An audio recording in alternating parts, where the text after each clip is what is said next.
E hoje, qual que é o método mais indicado e mais utilizado no mundo para fazer análise de sílica cristalina? É o método de difração de raio-x. Por quê? Primeiro, é o único método que você consegue distinguir inequivocamente, ou seja, sem dúvidas, o que é quartzo, o que é cristobalita e o que é tridimita. Nenhum outro método você consegue diferenciar essas três formas. Lá a gente consegue olhar especificamente o que é. Primeiro, você não sofre interferências de outras substâncias, como, por exemplo, sílica amorfa, silicatos. Eles são potenciais interferentes. Se você for ver os métodos aí de infravermelho, etc., eles falam que cuidado quando você tem uma concentração significativa de sílica amorfa, que pode ser um problema na hora de fazer essa análise, porque ela é um interferente. Os silicatos também são interferentes, e a vantagem principal do método de difração,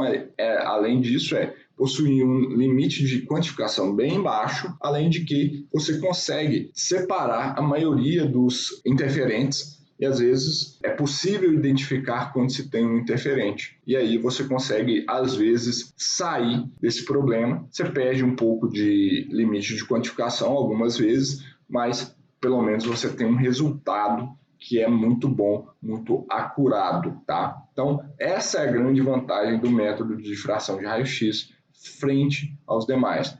Por exemplo, nos Estados Unidos, hoje em dia, eu desconheço laboratórios de grande volume que utilizam o método de infravermelho, por exemplo. Só para vocês terem uma noção, gente, esse ano, em julho, passou-se uma nova regulamentação para a exposição de sílica nos Estados Unidos, em que a recomendação da OSHA é a medição de quartzo e cristobalita, e eles pedem preferencialmente a utilização do método de difração de raio-x, principalmente olhando para um limite de quantificação de 5 microgramas.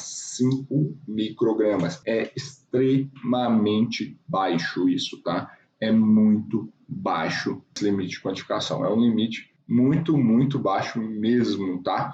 Então, o que a gente tem que fazer? Seguir alguns padrões internacionais, fora as recomendações. Essa virada, para vocês terem noção, a OSHA, internamente, né, que a OSHA é como se fosse o nosso Ministério do Trabalho, só que eles têm um centro de pesquisa também. Eles fazem as análises por difração de raio-x. Eles têm um laboratório lá em Salt Lake City, em Utah, e eles têm 2 ou 3 equipamentos de difração de raio-x para fazer as análises. Lá é feito por difração de raio-x, pela própria OSHA, para vocês terem noção. Então, é o método mais indicado no mundo, mais confiável para essas análises. Porém, custa mais caro.